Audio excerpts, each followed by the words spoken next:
नमस्कार साथियों, स्वागत है एक बार फिर से पीएन एजुकेशन सेंटर में। आज हम जो है दोस्तों लेकर के आ चुके हैं आरआरबी टेक्नीशियन एग्ज़ाम 2024 27 दिसंबर यानी कि फर्स्ट शिफ्ट का जो एग्ज़ाम हुआ था उसमें दोस्तों मैं एग्ज़ाम में बैठा हुआ था और इस एग्ज़ाम के बारे में हम जो है आपको कम से कम जो है 40 से 50 क्वेश्चनों को जो है लेकर के आ चुके हैं। हम देखेंगे कि कितने क्वेश्चन पूछे गए थे, उस सारे क्वेश्चन को ए टू जेड हूबहू क्वेश्चन को हम जो है बताने वाले हैं आज के इस वीडियो में। चलिए हम लोग शुरू कर लेते हैं। देखते हैं दोस्तों, मेरा जो है चैनल है पीएन एजुकेशन सेंटर। आज हमारे चैनल को लाइक से सब्सक्राइब जरूर करिएगा, क्योंकि नेक्स्ट का जो वीडियो है फटाफट आपको जो है देखने को मिल जाएंगे। तो देखेंगे 27 दिसंबर में यानी कि आपको जो है यानी कि जीके, साइंस, मैथ, रीजनिंग यानी कि सारे के सारे क्वेश्चन आपको जो है देखने को मिलेंगे इस वीडियो में। ठीक है, चलिए यानी कि सभी प्रश्न चलिए हम लोग शुरू कर लेते हैं जल्दी से। कौन सा क्वेश्चन है, आगे हम लोग बढ़ते हैं क्वेश्चनों के पास। यानी कि सारे के सारे क्वेश्चन आप सभी को बताने वाले हैं हम जो है सभी यानी कि सबसे सटीक क्वेश्चन आपको हम बताने वाले हैं। Technician grade 3 exam 2024 railway technician grade 3 27 दिसंबर फर्स्ट शिफ्ट में जो है पूछे गए ये सारे जो है प्रश्न हैं। तो सबसे पहले प्रश्न के बारे में हम लोग देखेंगे कि यानी कि FeSO4 को गर्म करने पर प्राप्त होने वाले गैस कौन कौन से हैं, ये सारे क्वेश्चन हम देख लेते हैं। तो प्राप्त होने वाले गैस क्या हैं, यानी कि इसमें अगर हम आपको बता दें तो यानी कि देखिए FeSO4 को जो है रिएक्शन करेंगे तो आपका बनेगा Fe2CO3 plus SO2 plus SO3। तो आपका आंसर देखिए क्या है, आपका आ जाएगा ये यानी कि SO2 और SO3 आपका इसका आंसर हो जाएगा। फिर इसके बाद आपका दोस्तों देख लेते हैं आपका क्वेश्चन क्या है ये, यानी कि कैल्शियम ऑक्साइड जल के साथ अभिक्रिया करने पर कौन सा उत्पाद बनता है, कैल्शियम हाइड्रोक्साइड बनता है। इसको अम्ल और क्षार को कौन से आयन देते हैं, यानी कि H+ और OH- देते हैं। यह हूबहू क्वेश्चन है दोस्तों, हम आपको बता रहे हैं। उसके बाद जठर रस का pH मान क्या है, जठर रस का pH मान दोस्तों 1.2 से 1.5 के बीच आपका है। उसमें देखिए ऑप्शन में जो है 1.2 दिया था, 2.2 दिया था और 7.4 दिया था और 1.5 दिया था। तो आपका राइट आंसर आपका हो जाएगा 1.2। फिर आगे नेक्स्ट क्वेश्चन हम लोग देख लेते हैं। नेक्स्ट अगला क्वेश्चन आपका है लेंस के लिए आवर्धन सूत्र क्या है। लेंस के लिए आवर्धन सूत्र आपका होता है M = V/U। लेंस के लिए आवर्धन सूत्र होता है M = V/U। ठीक है, नेक्स्ट क्वेश्चन है जीवित कोशिका की खोज किसने की थी, एंटनी वॉन लियोनहॉक ने किया था। उसके बाद आपका ये दोस्तों है यानी कि 298 को सेंटीग्रेड में बदलना था, यानी 298 केल्विन को जो है सेंटीग्रेड में बदलने के लिए आप 273 में से जब घटाएंगे तो आपका आ जाएगा 25। तो इसका राइट आंसर क्या आ जाएगा 25। उसके बाद आपका कणों की गतिज ऊर्जा सबसे ज़्यादा होती है प्लाज्मा में। सबसे ज़्यादा कणों की गतिज ऊर्जा किस में होती है, प्लाज्मा में होती है। सबसे अधिक बल से जुड़े होते हैं कौन, लोहा। उसके बाद लेंस की आवर्धन क्षमता 5 डायोप्टर है तो फोकस दूरी कितनी होगी भाई, यानी कि सेंटीमीटर में अगर कहें तो 20 सेंटीमीटर हो जाएगा। मांसपेशियों को हड्डियों से जोड़ता है कौन, टेंडर। मांसपेशियों को हड्डियों से जोड़ता है कौन, टेंडर। उसके बाद है किस पदार्थ में अणु गति सबसे ज़्यादा होता है, गैस में। किस में होता है, गैस में हो जाता है। इसके बाद नेक्स्ट क्वेश्चन क्या है आपका, यानी कि -0.5 डायोप्टर की फोकल लंबाई में कौन सा लेंस उपयोग किया जाता है। तो कौन सा लेंस भाई, अवतल लेंस उपयोग किया जाता है। कौन सा लेंस, अवतल लेंस।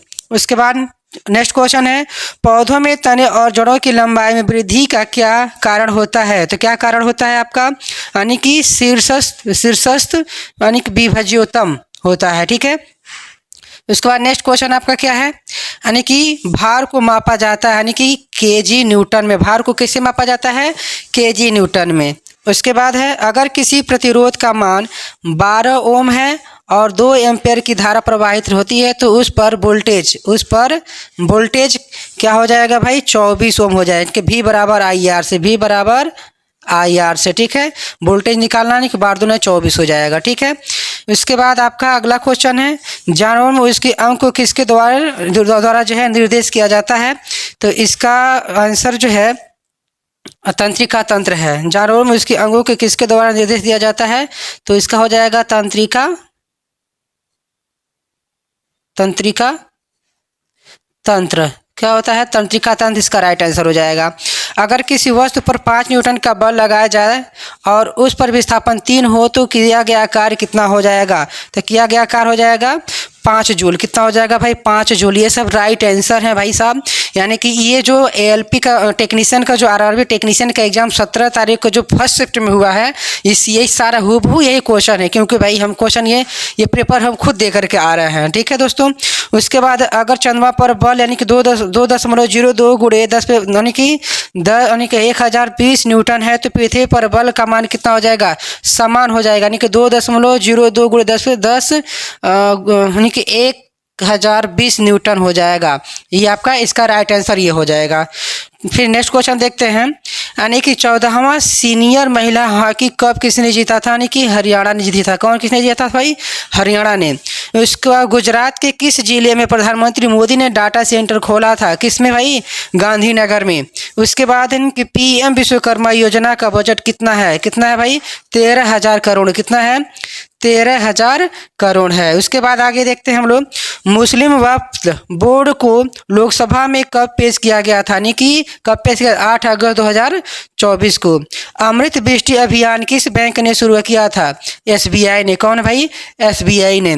उसके बाद परम सुपर कंप्यूटर का उद्घाटन कहाँ किया गया भाई? पुणे, दिल्ली और कोलकाता में। पुणे, दिल्ली और कोलकाता में। नेक्स्ट है यानी कि 93 Dada Saheb Phalke fund life time यानी कि अचीवमेंट पुरस्कार से किसने सम्मानित किया गया? यानी कि वहीदा रहमान को। किसको? वहीदा रहमान को। स्वच्छ वायु सर्वेक्षण में उत्तर प्रदेश के किस क्षेत्र को प्रथम स्थान प्राप्त हुआ था? फिरोजाबाद को। किसको भाई? फिरोजाबाद को। नेक्स्ट है आपका है, अब आ जाता है मैथ में। देखते हैं मैथ में। देखिए इसमें बहुत मस्त क्वेश्चन, मजा आ गया था सवाल लगाने में। तो देखिए यदि x + 1/x बराबर 8 दिया है तो x उसका + 1/x बराबर क्या हो जाएगा? 62। क्यों भाई? क्योंकि यहाँ पे जो हो जाएगा a का स्क्वायर -2 करते हैं, यानी कि 8 का स्क्वायर और -2 करेंगे, यानी कि 64 - 2 आ जाएगा कितना? 62। इसका राइट आंसर हो जाएगा। ठीक है।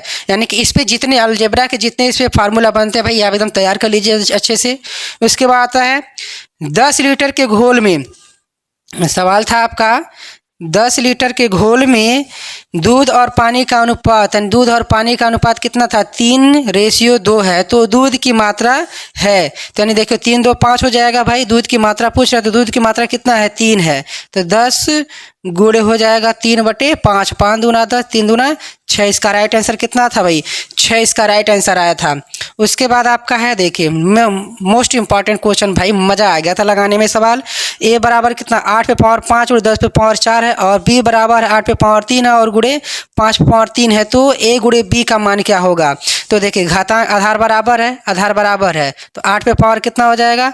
8 5 3 8 गुणे, यानी कि 5 आधार बराबर, ये भी आधार बराबर है, तो 4 3 7 हो जाएगा। अब देखिए ये जो है 2 के पावर अगर हम 3 करेंगे तो देखिए 8 होता है, तो गुणे आपका 8 हो जाएगा और गुणे आपका कितना है? 5 पे 7। जब गुणा करेंगे तो 8 3 का 24 और 10 पे पावर 7 इसका राइट आंसर होगा।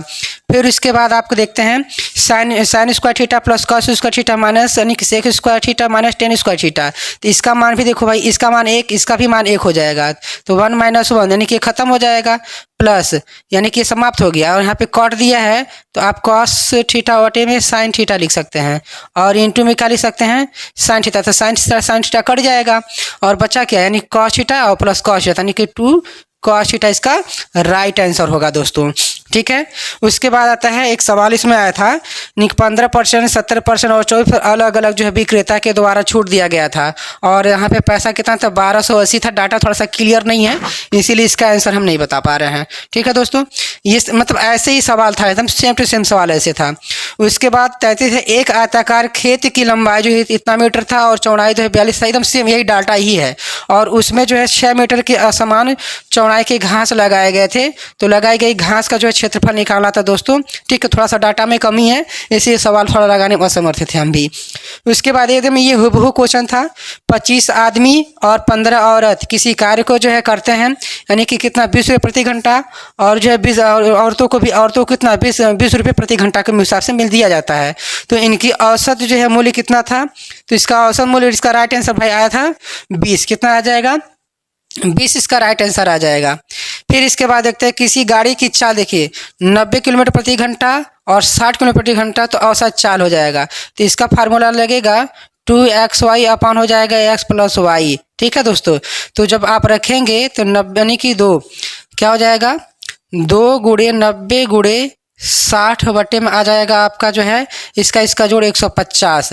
इसको आप काट देंगे, ठीक है, तो हो जाएगा, देखिए 3 से काटेंगे, 3 पचे 15 और 3 दूना 6, और 5 से काटेंगे तो 5 एक अन्य 5 और 5 9 45, 19 दूने कितना हो जाएगा 38, और इसके बाद 2 से काटेंगे 8 दूना 16, मतलब कितना आ जाएगा भाई, ये 5 से काटेंगे 5 एक अन्य 5, 5 बटे 40, सॉरी ये 40 हो जाएगा, और 18 दूना 36 हो जाएगा, और 36 का फिर 2 से गुणा करेंगे तो 72 इसका राइट आंसर आएगा। ठीक है दोस्तों, फिर उसके बाद आता है किसी राशि पर 40% की छूट की जाती है, फिर 50% बढ़ा दी जाती है, तो एकल छूट क्या हो जाएगा, तो एकल छूट इसका आ जाएगा -10, यानी कि उसमें ऐसा माइनस प्लस नहीं दिया था, तो इसका राइट आंसर ये हो जाएगा। एकदम हुबहू सवाल है दोस्तों, एकदम हुबहू सवाल, एकदम वही सवाल बता रहे हैं आपको, इधर उधर नहीं, कोई भी सवाल इधर उधर नहीं है। उसके बाद आपका रेशियो से आता है, इसमें 18/6 और इसका अनुपात और समानुपात का सवाल था, और ये 24 गुणे x था, तो इसका राइट आंसर आ जाएगा 8। फिर उसके बाद था एक सवाल था, यानी कि 2100 की राशि कितने वर्ष में 10% वार्षिक दर से, यानी कि कितना हो जाएगा 1050 ब्याज होगा, तो कितने वर्ष में भाई 5 वर्ष इसका राइट आंसर आएगा। अगर कोई लगाए हैं देखे हैं तो भाई पूछ लीजिए कि राइट हुबहू क्वेश्चन एकदम सेम टू सेम एकदम ऐसे ही क्वेश्चन बन रहे हैं मित्र। उसके बाद आगे देखते हैं 3 पे पावर क्या था, k-2 और गुणे 3 पे पावर k बराबर 729 है, तो k का मान ज्ञात करना था। तो k का मान यानी कि ये जो है 3 पे पावर 6 करेंगे तो देखिए इस पे आएगा, यानी कि हमें इसको सॉल्व करना है तो पावर लाना है 6, तो देखिए अगर इसका राइट आंसर आएगा 4। क्यों, देखिए जब इसको जब हम जोड़ेंगे तो क्या आता है 2k-2 होता है, तो यानी कि 2 गुणे 4 - 2, यानी 4 दूना 8 में से 2 घटाएंगे तभी ना 6 आएगा भाई। तो यानी कि ये पावर कितना, 3 पे पावर 6, 3 पे पावर 6 निकाल 6 से दोनों बराबर, यानी कि कितना आएगा आंसर का 4 आ जाएगा। फिर इसमें भी थोड़ा सा डाटा का रीजनिंग है, ये डाटा में थोड़ा सा कमी है, तो यानी कि 3 पे पावर 8 सीरीज का क्वेश्चन था, यानी कि 318, यानी कि 318 300 266, ये इस तरह से क्वेश्चन था, और ये सीरीज का क्वेश्चन था, ये एक ही क्वेश्चन सीरीज का क्वेश्चन आया था। और भाई माइनस को गुणा और प्लस को जो है भाग में बदल दिया जाए, ठीक है, तो यानी कि तब उसमें कुछ सवाल ऐसे करके दिए हुए थे, ठीक है, यानी कि कुछ सवाल ऐसे करके दिए हुए थे, तो यानी कि इसमें के 2 क्वेश्चन भाई 2 क्वेश्चन पूछा था, और मज़ा आ गया था ये रीजनिंग का सवाल लगाने में। उसके बाद आ गया आपका सीटिंग अरेंजमेंट में कुछ क्वेश्चन थे, यानी कि ABCDEF, यानी कि वृत्त के, यानी कि केंद्र की मुँह करके बैठे हुए थे, ठीक है, तो इसमें निकालना था, तो इसका राइट आंसर भाई D आएगा, एकदम हुबहू क्वेश्चन यही है। उसके बाद जॉन था, जैसी थी, यानी कि नैसी थी, और ओवेन था, इस तरह से जो है ये उत्तर की मुँह करके बैठे हुए थे, जिसका राइट आंसर कितना था, नैन्सी था भाई, एकदम हुबहू क्वेश्चन था, एकदम हम इसको तैयार किए थे। उसके बाद रीजनिंग में एक तरह का क्वेश्चन था, बाएँ से दाएँ में कुछ इस तरह से क्वेश्चन दिया हुआ था, और बोला था एक ऐसा अंक है जिसके ऐसी अंक है जिसके पहले इसके पहले भी सम संख्या हो और इसके बाद भी क्या होना चाहिए, सम संख्या होना चाहिए, इस तरह से क्वेश्चन दिया हुआ था। तो इस टाइप के भाई 2 क्वेश्चन बने थे, कितने 2 क्वेश्चन, और कोडिंग डिकोडिंग के भाई 3 क्वेश्चन आया था, कोडिंग डिकोडिंग के जो है 3 क्वेश्चन आया था। तो ये सारे दोस्तों रीजनिंग का, मैथ का और साइंस का जीके का वेटेज रहा है, मज़ा आ गया था भाई। और भाई अगर ऐसे ही आपको वीडियो चाहिए तो हमारे चैनल को लाइक शेयर सब्सक्राइब जरूर